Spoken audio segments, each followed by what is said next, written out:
Newark Symphony Hall is hosting an event that is tied to its 100th anniversary. It will be held Friday, October 10th from 6:30 until 11:30, and the setting will be an old-fashioned speakeasy.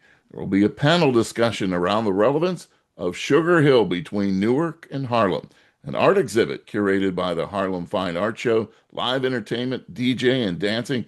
Talia Young, the president and CEO of Newark Symphony Hall. This sounds like a great event. Yes, we're very excited to tell the story of two beautiful sister cities. Tell us about Sugar Hill and what you want to get across in this event.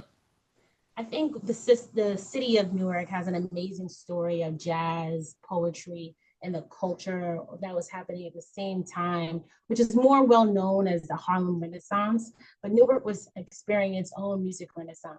And what we want to really touch on and tell the story of how important that music and that culture was to a city of Newark, and how these two amazing sister cities, minutes and miles away, have this connectivity.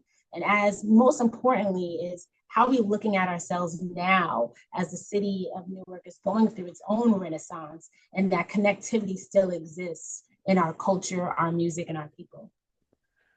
Now is a little bit different, but in the day, trips to Harlem and to Newark were prominent on the biggest names in show business. Now, Yes, the Chitlin Circle. yeah, and now there's always been wonderful acts that have come through Newark Symphony Hall through the years, and we could talk about those, and we might because it is the 100th anniversary of the wonderful venue. But talk about the fact that Newark and Harlem, what do you see are some of the similarities that you'd like to point out? Well, right now, if you look at our residents and our artist base, they are flocking to Newark to live and to express their culture. And Newark continues across the downtown area and in our wards have, creative space and safe space for that artwork to be shown, visualized, and really appreciated. And I think that happens as well in Harlem. So we want to really talk about that, give another attention to that space. And I think it's critical also to have this conversation in Newark Symphony Hall, being that at that time in the 20s, going up to the 30s, it was built, right, 100 years ago in 2025. So I think it's a perfect location to tell that story, and also to honor where we are in our history of the city, of really being a mecca and a safe space for artists. The word art certainly applies to Harlem and Newark. Some of the greatest artists right now live in Newark. Correct. It's Correct. not, we're not just talking about music, we're talking about physical artists and poets and spoken word artists. They are all flocking to Newark and have been a part of Newark's fabric for years. And we have a lot of corporate brands and platforms. I mean, not it's just not happening at Newark Symphony Hall. It's happening at the museum, at the NJ Pack, the library, small restaurants and clubs. They're all here. And I think also, this weekend we're going to be celebrating Newark Arts Council and all of their creative spaces that are pop-ups for the visual arts. So I think it's just a moment of really talking about the history of these two sister cities and how we continue to be that kind of mecca and safe space for culture. Speaking of spaces, as a little speakeasy there, everybody wants to go back to the days of speakeasies. Tell us about the setting for this event.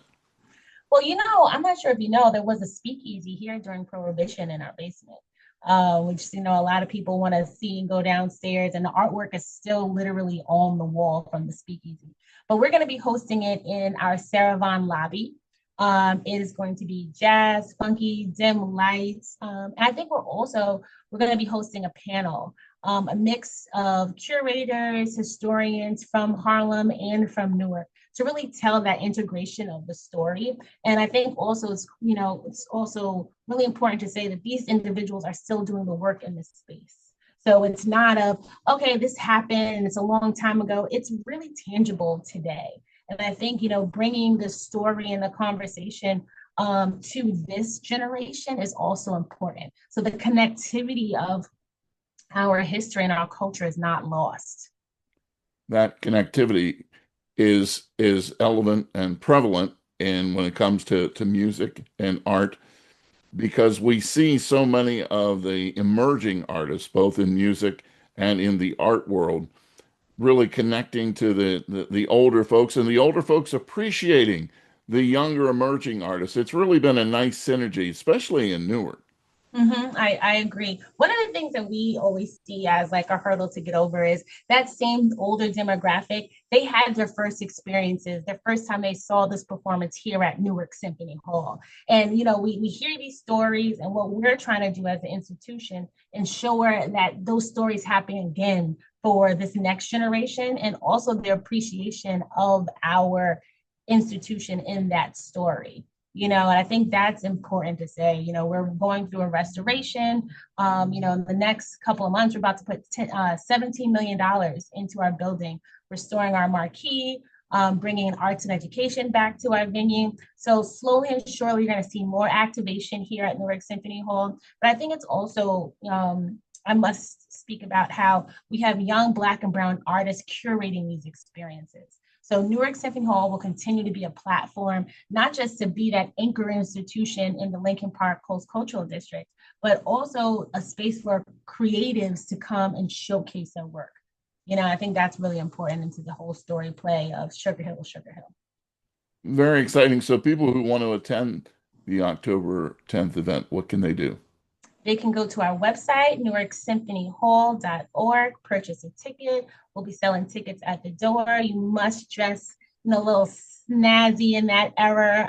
We will be playing on all of that. I mean, it's going to be beautifully curated, and it's really going to be a celebration of both cities and how we're both in this space of, resurgence, investment, and a safe space for our creatives.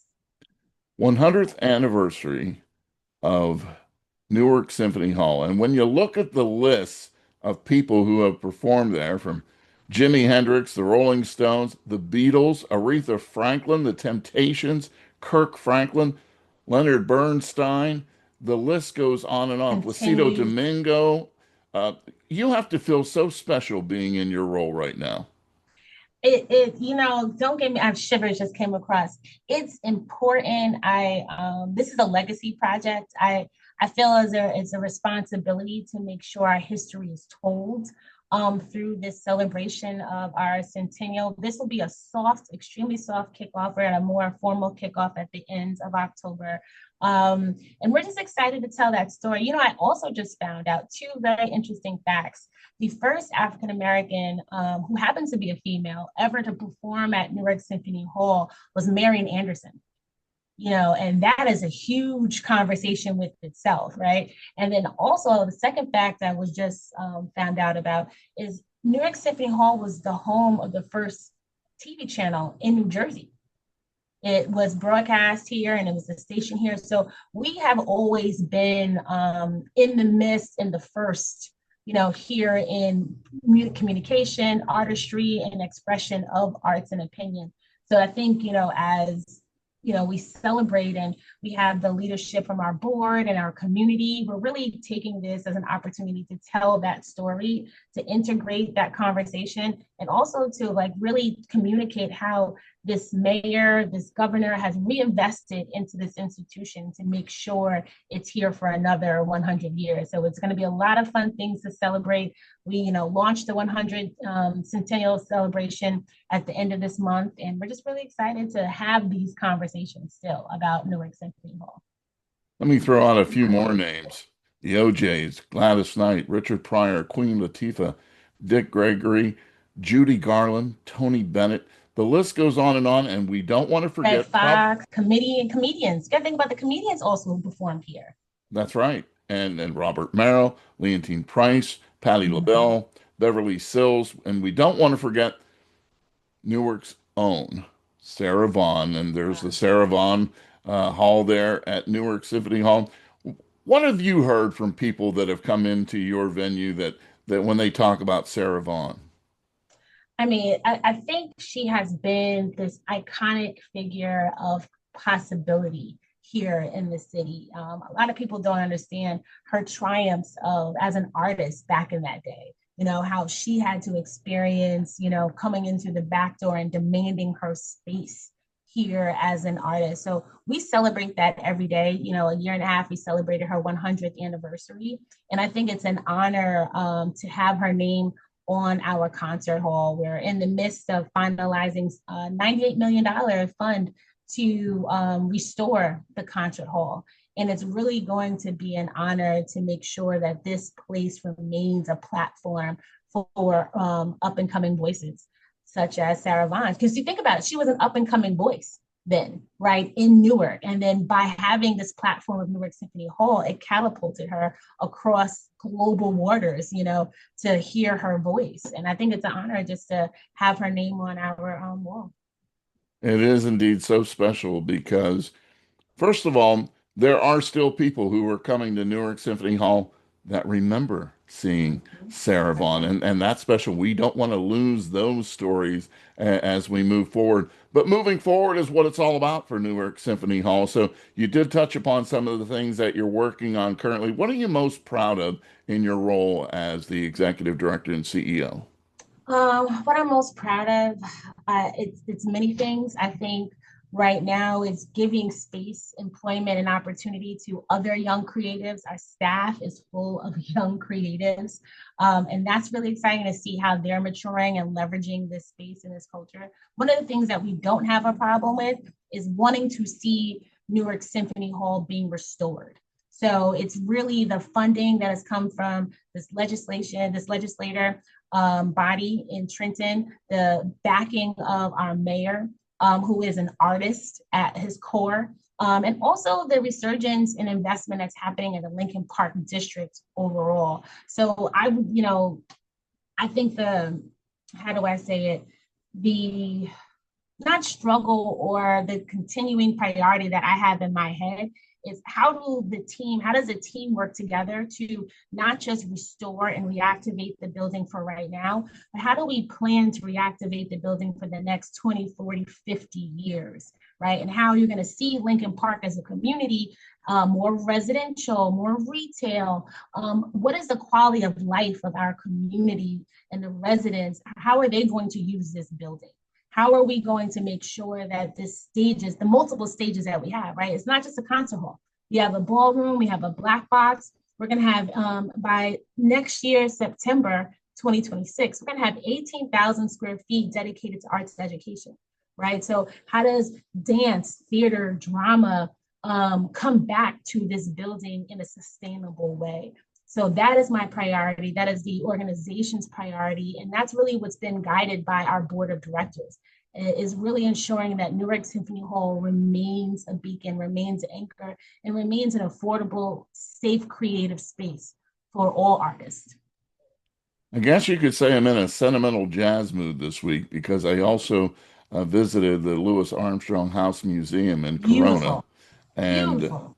they have a new exhibit, the Corona Collection, that tells all the oral histories, the stories of the kids in the neighborhood who were there when both Lucille and Louis Armstrong had their home there At in home. Corona. And what they did was they went back to the old photos and said, I wonder if that little guy playing the trumpet there with Louis, I wonder if he's still around. And they contacted all these people and they found out, yes, they were. And some of them have already grown to have wonderful careers, and they Mm, came from a rough neighborhood, tell you, there in Corona, and they talked about it. And one who is a CUNY professor, James Blake, talked about he was only 12 when he used to hear the sounds of Louis Armstrong come from his sister's oh, window, and he would come back from a very rough day, and he had a very troubled childhood, and the sounds of the trumpet would soothe him and get him through and say, "Yeah, I guess everything's going to be all right." How powerful that is.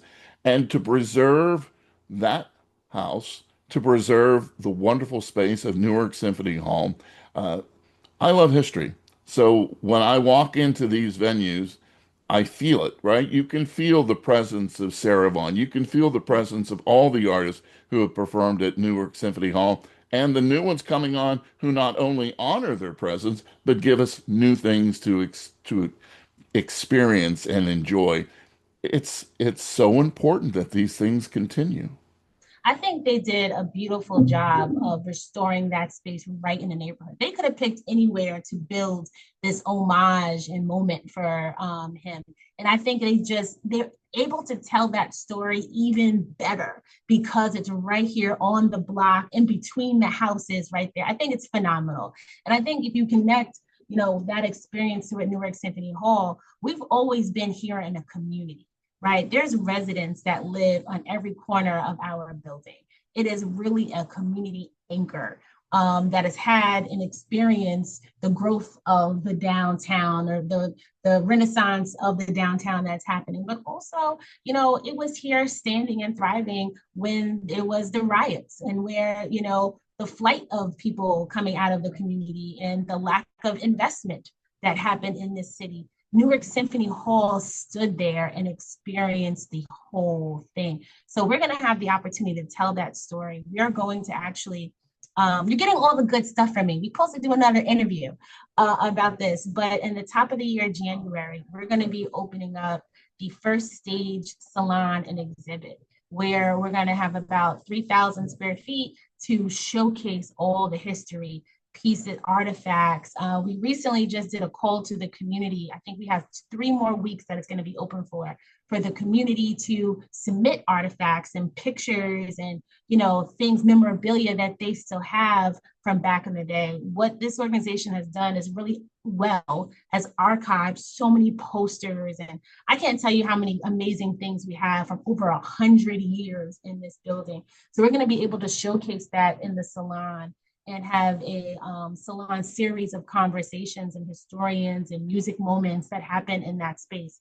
And that's going to be happening right on Broad Street next to Newark Symphony Hall. So it's going to be exciting times to celebrate it. And I think what we've been intentional about is not doing it in just one genre, right? We're having, lecture series. We're going to have performances. We have community days. We have free line dancing. We're really thinking about how many different type of people come through Newark Symphony Hall and that legacy and really connecting and telling that story. So it's going to be exciting. And we will be back to tell you more about this formally because you're getting all the goods now.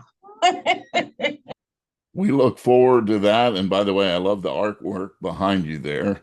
Thank you. It's some great stuff. And so before all that happens, something's happening on October 10th. Newark Yes, Symphony Hall ma'am. hosting the event that's tied to the 100th anniversary. It's the relevance of Sugar Hill between Newark and Harlem. And once again, the setting will be an old-fashioned speakeasy, and you can check out Newark Symphony's website to get all the information. It'll be a wonderful evening. Talia Young, the president and CEO of Newark Symphony Hall, so great to see you, and congratulations on all this success, and looking forward to bigger and better things at Newark Symphony Hall. Get ready. It's coming. Take care.